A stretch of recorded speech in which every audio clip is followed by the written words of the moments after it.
Os, bonjour. Depuis la nuit des temps, l'homme a rêvé de voler. Dès qu'il a commencé à fréquenter les oiseaux, il a convoité la Lune. Quand il réussit à envoyer des satellites, il commença à viser la galaxie. Dans sa soif de connaissance et d'exploration, son regard parcourut les étoiles, sans au grand jamais oublier l'essentiel. Les culs, oui, les bonnes fesses. Attends, ça enregistre là? Bon ben, générique.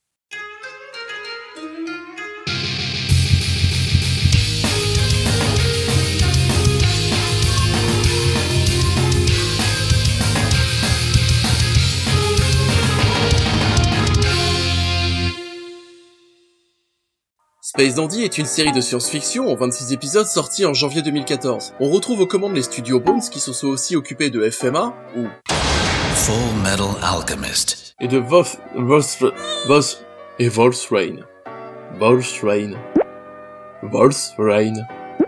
La pluie du loup, quoi.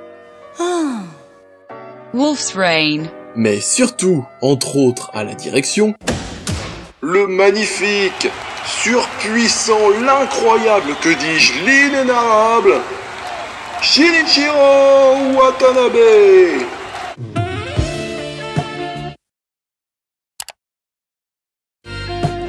C'est si gentiment proposé. Oui, mais dépêchons-nous, je n'ai que quelques heures. Bref, le futur. L'être humain a conquis toute la galaxie et connaît toutes les espèces existantes. Toutes?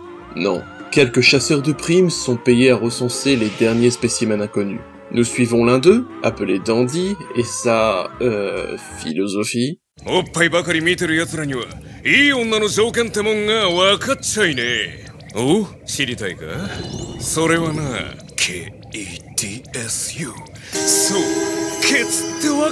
Beauf de France. Il est flanqué de son robot ménager et d'un Vénus, alien chat. Ah, Chalien, accro aux réseaux sociaux.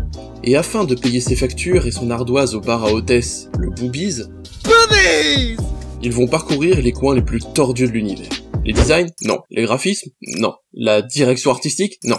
Rah! Mais comment vous voulez que je critique ça? Sous prétexte que Dandy explore des planètes et des atmosphères différentes, il arrive que le dessin et l'animation changent. Et aussi bizarre que ça puisse être, c'est génial. C'est toujours dépaysant et rafraîchissant. Le dessin et l'animation de base sont déjà excellents. En même temps, vu l'équipe d'origine, le contraire serait étonnant. Mais quand on n'est pas dans cette ambiance SF années 50, on passe d'escapades en délire visuel, de simples comédies en trip psychédélique, ce qui en fait une véritable pépite.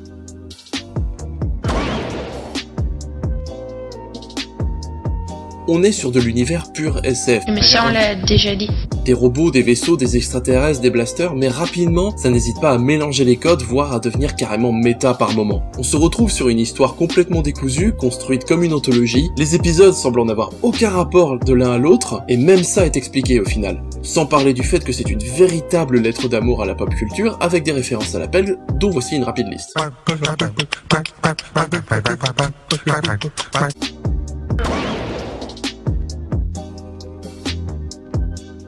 Watanabe a toujours voulu mettre en avant la musique dans ses univers, que ça soit jazz, hip-hop ou ici funk, il aime la musique et ça se voit. Et même si du fond du cœur j'aime cet opening,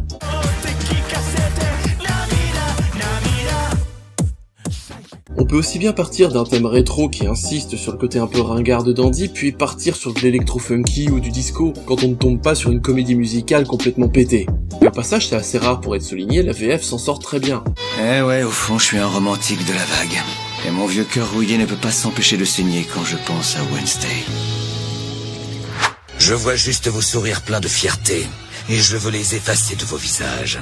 Je te le déconseille, il n'est pas tellement comestible, c'est une vraie carne. Je pense que notre voyage risque d'être dangereux. Qu'est-ce qui t'arrive là? T'as gâché le panier repas que la mère de Mako a préparé! C'est impardonnable! Des esprits? Et tu as déjà passé combien de contrats avec eux? La forêt interdite! On y va! Si on trouve la raison de l'attaque de ces polteurs, on pourra peut-être trouver un remède. Le flashback d'un souvenir douloureux avec une ex? J'en meurs d'envie, c'est plus fort que moi. Seulement je résiste de toutes mes forces parce que si je fais ça, ça voudra dire que je suis plus un humain. J'ai failli perdre mes 2 frères, sans pouvoir lever le petit doigt. Tu te rends compte? Si toi aussi t'étais mort, je n'aurais plus personne, je serais seul au monde. Tu essayes de me toucher? Alors que tu ne me vois même pas?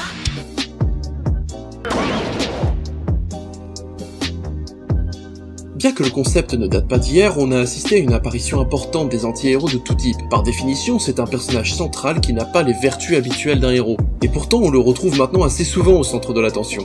Dandy, lui, est l'apologie de l'anti-héros.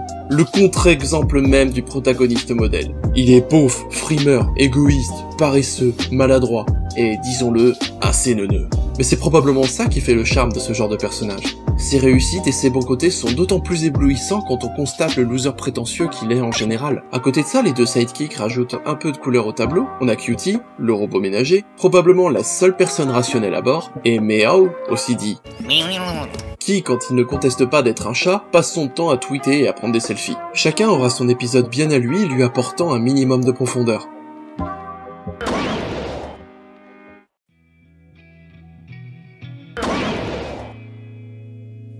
Certains auront tendance à hisser directement Space Dandy au rang de chef-d'œuvre, au vu de son créateur, pendant que d'autres seront rebutés par l'absence de continuité des épisodes, ou finalement le côté complètement random du projet. Je pense qu'il faut voir cette série comme un gigantesque bac à sable, un atelier où Watanabe a invité ses potes pour que chacun y fasse sa tambouille comme il le veut.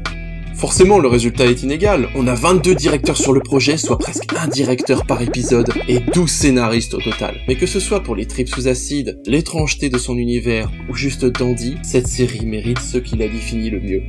De la curiosité.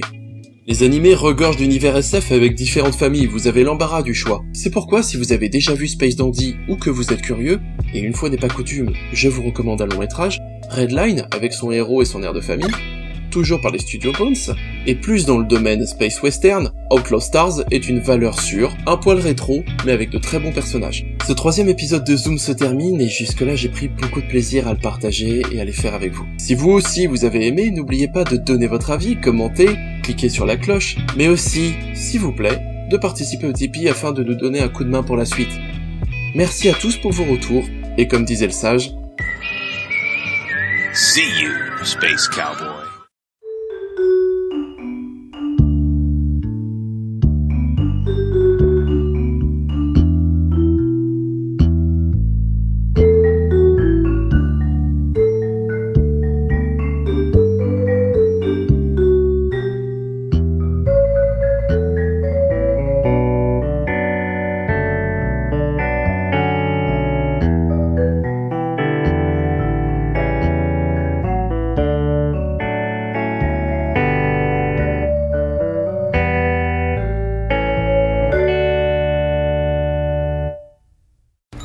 Ah vite, je vais être en retard pour mon premier jour d'école. Au revoir tout le monde!